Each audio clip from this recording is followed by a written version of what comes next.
না মুসা কসাইয়ের দোকানে যেয়ে দেখলেন না স্পেশাল কোনো আমল নাই, খালি গোস্ত কোপায়। কি কোপায়? সারাদিন গোস্ত কোপানোর পর বিকেলবেলা সুন্দর একটা গোস্তের টুকরা প্যাকিং করে বাড়ির দিকে রওনা। সাইয়েদনা মুসা আলাইহিস সালাম পিছনে পিছনে রওনা। বাড়িতে যাওয়ার পরে সাইয়েদনা মুসা আলাইহিস সালাম তার দরে নক করতে শুরু করলো দরজায়। দরজা খোলার পরে ছদ্মবেশে সাইয়েদনা মুসা বলে, আমি একজন মুসাফির, আজকে রাতটা যদি আপনি থাকতে দেন বড্ড ভালো হয়। কসাই বলে, আহলান সাহালান মারহাবান তৈয়বান, আসেন মিয়া, বসেন, এই ঘরে বসেন, পাশের ঘরে আমার একটু কাজ আছে। পাশের ঘরে কসাই ঢুকে মাচা থেকে একটা বৃদ্ধা মহিলাকে নামিয়ে নিজ হাতে গোসল করিয়ে টাওয়াল দিয়ে হাত পা মুছে দিয়ে নিজ হাতে গরুর গোশত রান্না করে নিজ হাতে রুটি বানিয়ে ওই মহিলার মুখের মধ্যে রুটি আর গোশত তুলে দিতে লাগলেন।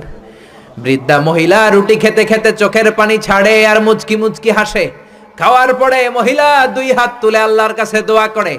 মহিলারে খাওয়ানোর পরে বাটির মধ্যে রুটি আর গোশত এনে কসাই বলে, ও ভাই মুসাফির, আপনার রাতের খাবার খান, রাতের খাবার খেয়ে আপনি ঘুমিয়ে যান, সকালে যাবেন আপনি আপনার পথে, আমি যাব আমার দোকানে।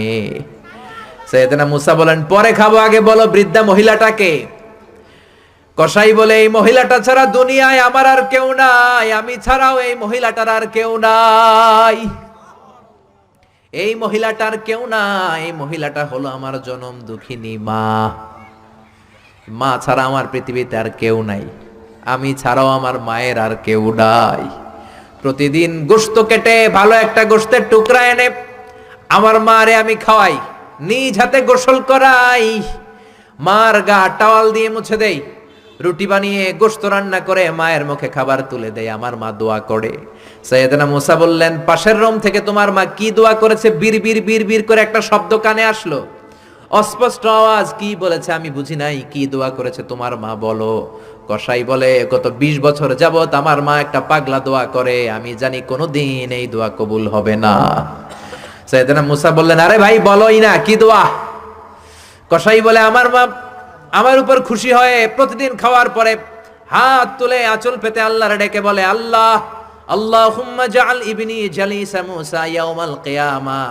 ও আল্লাহ, শুনেছি এই জামানার বনি ইসরাইলের সবচেয়ে বড় পয়গম্বর মুসা কালিম, উনি নাকি সবচেয়ে বড় নবী।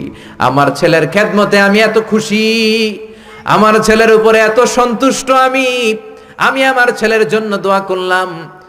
এই জামানার বড় পয়গম্বর মুসা যখন কিয়ামতের দিন বিচার শেষে জান্নাতে যাবে, আমার কসাই ছেলেরে তুমি ওই নবী মুসার সাথে জান্নাতে ঢুকাইয়া দিবা।